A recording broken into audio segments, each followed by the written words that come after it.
अस्सलाम वालेकुम। प्रोफेसर शबाना नवाज़ officials YouTube channel जे तवसु सां तव्हां सां मुखातिब आहियां।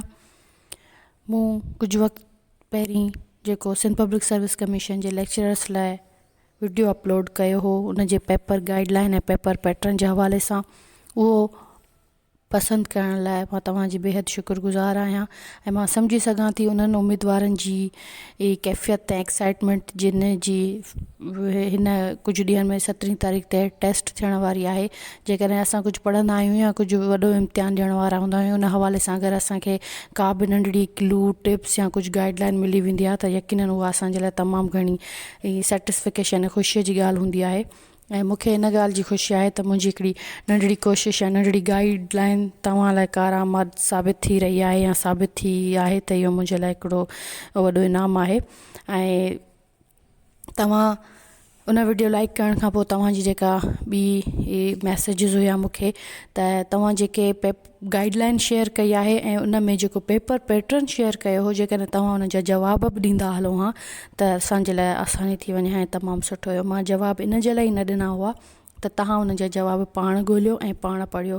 कॾहिं कॾहिं कुझु सुवाल जेके असांजे ज़हन में हूंदा आहिनि, उन्हनि जे जवाबनि जी तलाश में असांखे ॿियनि बि काफ़ी सुवाल जेके असांजे ज़हन में हूंदा आहिनि ऐं काफ़ी हू रहनुमाई मिली वेंदी आहे। त मां असल में चाहियां पई त तव्हां उन्हनि जा जवाब पाण ॻोल्हियो, पर जॾहिं त टाइम घटि आहे उन लाइ मां कोशिशि कयां थी त जेके मां स्पेशली पेपर पैटर्न जेको तव्हां सां शेयर कयो ऐं उन में सुवाल कया हुआ, मां तव्हांखे उन जा जवाब ॾींदी हलां।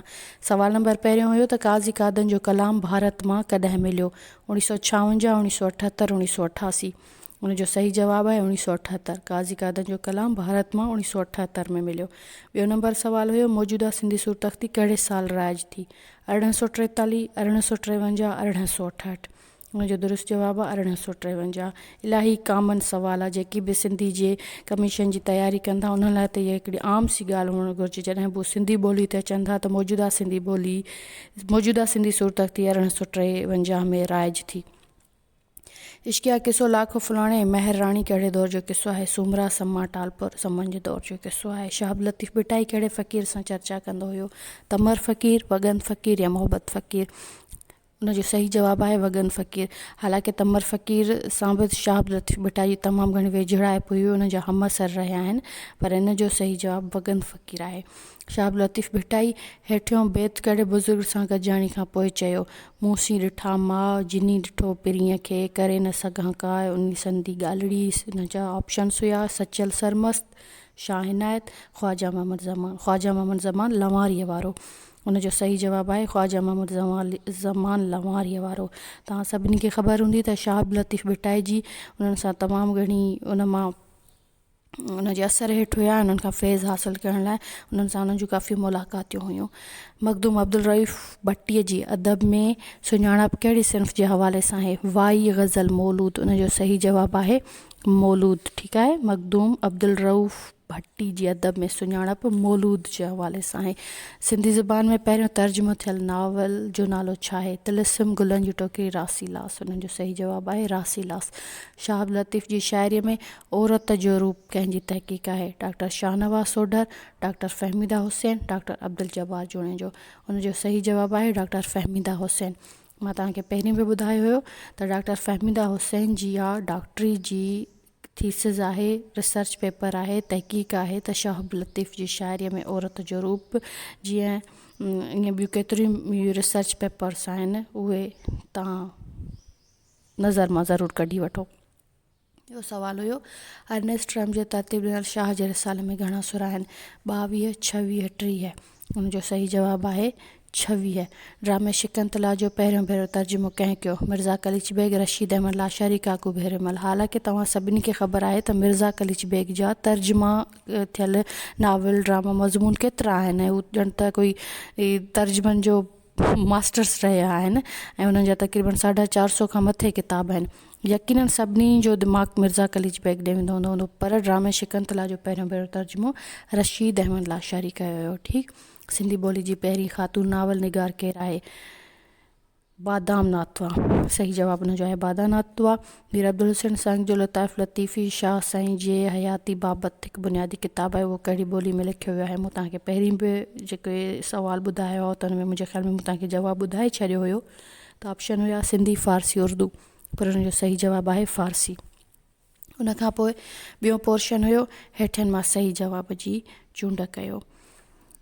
ॿिए पोर्शन में वञण खां पहिरीं जेकॾहिं तव्हां मुंहिंजो चैनल लाइक सब्सक्राइब न कयो आहे, लाइक सब्सक्राइब ऐं शेयर जो बटन दॿाइण न विसारींदा, त जीअं तव्हां इन हवाले सां मुंहिंजा वधीक अपडेटेड वीडियो जा नोटिफिकेशन हासिलु करे सघो ऐं वीडियो ॾिसी सघो। हाणे इहे चूंडा उन जे ॿिए भाङे जे तरफ़। ॻाह सभ खां पहिरीं सुमरन जे दौर में मिलंदा, सही या ग़लति? सही। तमर फ़कीर शाह अब्दुल लतीफ़ भिटाई जो हमअसर हो, सही या ग़लति? सही।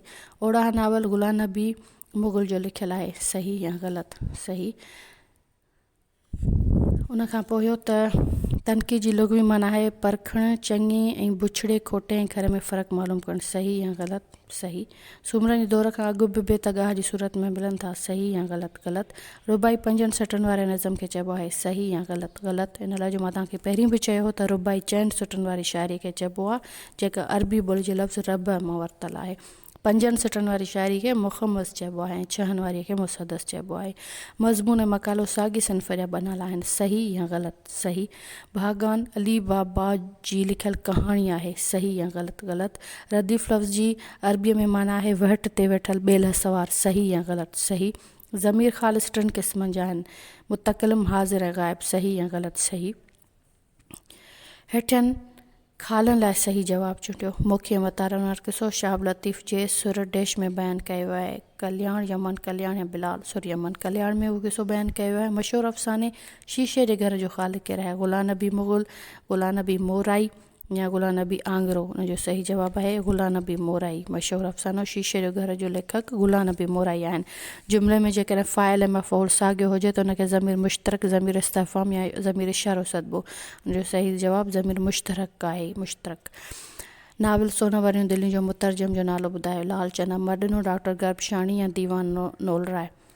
मशहूरु नाविल आहे सोनावरियूं दिलियूं, उनजो तर्जुमो निगार या तर्जुमो कंदड़ या मुतरजम लालचंद अमर ॾिनो आहे। चांदीअ जूं तारूं रशीदा हिजाब, महताब महबूब या महताब राशिद जो लिखियलु आहे। उनजो सही जवाबु आहे महताब महबूब। हम जिन्स लफ़्ज़ जेके हर्फ़नि में मुतफ़िक़ हुजनि सवाइ पोएं हर्फ़ हुजे तिन खे डैश कोठबो आहे। तजनीस मुतरफ़, तजनीस ख़त, तजनीस मुक़रर? सही जवाबु आहे तजनीस मुतरफ़। उन खां पोइ सुवालु हुयो काक ककोड़िया कापड़ी शेख याद जे उन्हनि ख़तनि जो मजमूओ आहे जेके हिन डैश खे लिखिया। ग़ुलाम नबी आगरो, अल्लामा काज़ी या इब्राहिम जो हुयो? सही जवाबु आहे इब्राहिम जो हुयो। बयानुल आरफ़ीन। अच्छा, उन खां पोइ जेको ॿियो पोर्शन हुयो उन में ख़ालनि जा ऑप्शन कोन मिलियल हुया, पर सिर्फ़ु हुयो त हेठियां ख़ाल भरियो ऐं जवाब बि तव्हांखे पाण लिखणा हुया। बयानुल आरफ़ीन डैश जो लिखियलु आहे। बयानुल आरफ़ीन मोहम्मद रज़ा जो लिखियलु आहे। शेख अयाज़ हिकु मुतालिब डॉक्टर अब्दुल जब्बार जूने जो लिखियलु आहे। लोक अदब जो तहक़ीक़ी जाइज़ो जे मुसनफ़ जो नालो डॉक्टर अब्दुल करीम संदेलो आहे। लोक अदब जो तहक़ीक़ी जाइज़ो डॉक्टर अब्दुल करीम संदेले जी रिसर्च पेपर आहे, तहक़ीक़ आहे, उन ते उन्हनि डॉक्टरेट कई हुई। ठीकु आहे। मकालातुल हिकमत बेकन एसे किताब तां तर्जुमो थियलु आहे।